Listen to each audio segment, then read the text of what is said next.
What if your belly fat is not a sign that you are failing? What if it is actually a sign that your body is working exactly as designed, protecting you from a threat that does not exist anymore? You have tried the diets, you have done the cardio, you've cut the sugar, tracked the calories, and pushed yourself through workouts that left you wrecked for days. And still, the belly stays. Hard, stubborn, and completely indifferent to your effort. Most people at this point conclude that something is wrong with them. Their willpower is weak, their genetics are bad, their metabolism is broken. None of that is true. What is actually happening is far more interesting and far more solvable once you understand it. Your body is not broken. It is running a survival program written 200,000 years ago. And until you learn to speak its language, you will keep fighting a war you were never supposed to win through effort alone. Today, we are going inside that program. We are going to understand exactly why visceral fat exists, what chemical architecture built it, and precisely what it takes to convince your body to finally let it go. The hidden enemy. When most people think about body fat, they think about the layer they can grab, the soft tissue under the skin covering the arms, the thighs, the waist. This is subcutaneous fat, and while it affects appearance, it is largely metabolically passive. It sits there. It is not particularly dangerous. But there is another category of fat entirely, one you cannot see or pinch, one that wraps itself directly around your liver, your pancreas, and your intestines. This is visceral fat, and it behaves nothing like the fat on the surface. Visceral fat is not a storage unit. It is a biologically active tissue. It secretes inflammatory molecules called cytokines into your bloodstream. It disrupts insulin signaling. It places direct mechanical pressure on your organs, and it communicates with your hormonal system in ways that actively interfere with your health at every level. The distinction matters enormously because the strategies that reduce subcutaneous fat and the strategies that reduce visceral fat are not the same, and most conventional fitness advice is aimed at the wrong target entirely. The architect, cortisol. To understand visceral fat, you have to understand the hormone that built it. That hormone is cortisol. In modern wellness culture, cortisol has been cast as a villain, something to suppress, eliminate, and apologize for. But that framing misses the full picture. Cortisol is one of the most sophisticated survival tools in human biology. For hundreds of thousands of years, it kept our ancestors alive. When the brain detected danger, whether a predator, a rival group, or a sudden food shortage, it activated a hormonal cascade known as the HPA axis. The hypothalamus, the pituitary gland, and the adrenal glands coordinated a full-body emergency response. Digestion stopped, reproduction paused, muscle repair halted. Every available resource was redirected toward one priority: immediate survival. Here is where the story gets particularly relevant to your belly. Evolution needed a reliable energy reserve close to the body's most vital organs. Fat stored on the legs or arms was inefficient during physical emergencies. The liver, the body's central processing plant, needed fuel nearby and accessible instantly. So the body developed a concentrated cluster of cortisol receptors, called glucocorticoid receptors, deep inside the abdominal cavity. When cortisol rose, these receptors acted like powerful magnets, pulling fat from circulation and anchoring it directly around the internal organs. Visceral fat was not a mistake. It was a masterpiece of evolutionary engineering. It was the emergency fuel reserve, positioned exactly where the body needed it most. For a hunter-gatherer surviving on unpredictable resources, this was the difference between life and death.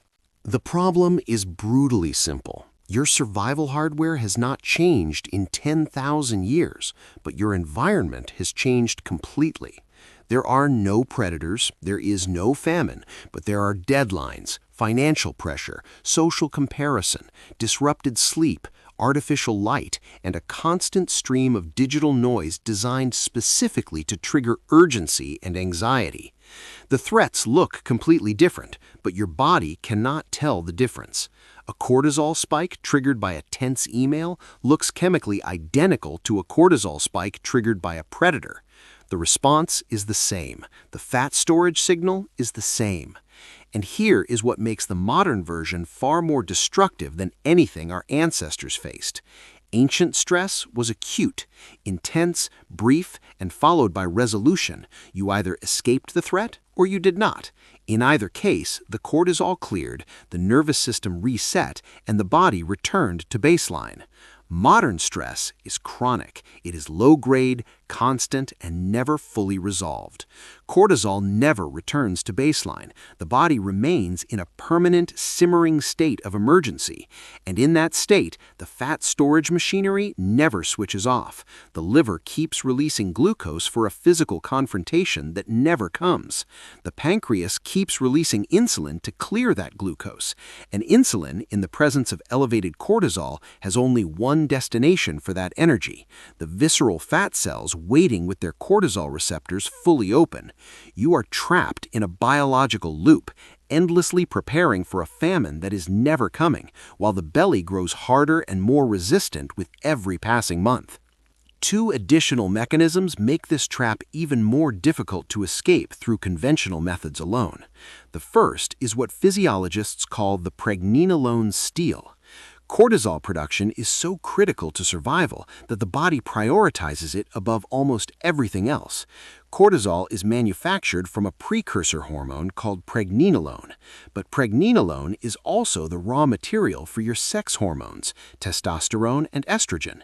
When chronic stress keeps cortisol demand high, the body diverts pregnenolone away from sex hormone production to keep up. Testosterone and estrogen crash. Muscle begins to break down. The body converts that muscle tissue into glucose through gluconeogenesis, and that glucose gets redirected straight into visceral storage. This explains a phenotype that is increasingly common: thin arms, thin legs, and a heart-distended belly. This is not random weight gain. This is the body structurally reorganizing itself according to a survival blueprint designed for the Stone Age. The second layer is a neuropeptide called neuropeptide Y. Under sustained stress, the brain releases this molecule specifically to drive cravings for dense, fast-digesting carbohydrates. When you reach for comfort food during stressful periods, it's not weakness, it's a biochemical instruction as compelling as the drive to breathe. The body is trying to replenish what it perceives as emergency fuel expenditure. Fighting this signal through willpower alone is not a strategy, it's a losing battle against chemistry. The solution: signal safety. You cannot cut visceral fat off through aggression. Extreme caloric restriction signals famine. Chronic steady-state cardio mimics the physiological stress of a prolonged hunt. Both approaches raise cortisol further and tighten the grip on visceral storage. The only effective path is convincing your nervous system that the emergency is over. The first tool is low-intensity movement, specifically walking. Walking is the biological baseline of the human body in a safe, exploratory state. When you walk forward and the visual landscape flows naturally past your peripheral vision, it sends a direct signal to the amygdala, the brain's threat detection center, that you are moving through open space with agency and safety. Cortisol steps back. The nervous system shifts into parasympathetic mode. The fat storage signal softens. Paired with this, heavy resistance training provides the essential anabolic counterweight. Lifting sends a potent hormonal signal that directly opposes the muscle-wasting, fat-storing effects of cortisol. It drives testosterone and growth hormone production. It rebuilds insulin receptor sensitivity, giving glucose a destination other than the visceral cavity. Without this anabolic signal, cortisol management alone will reduce fat slowly. With it, the process accelerates significantly. Nutritional timing matters as much as nutritional content. Cortisol follows a natural circadian arc, highest in the morning, lowest at night. Eating a high-protein breakfast supports neurotransmitter function and sets a clean metabolic pace without an insulin spike. Strategically shifting complex carbohydrates toward the evening meal triggers serotonin release, which converts to melatonin, lowering the evening cortisol spike and allowing the body to fully enter repair mode during sleep. Sleep is not passive recovery. One single night of poor sleep reduces insulin sensitivity by up to 40%. Your body interprets sleep deprivation as a physiological injury, raising baseline cortisol the following day and immediately triggering visceral storage. Protecting sleep is not a lifestyle luxury, it is a direct metabolic intervention. Finally, address the micronutrient layer.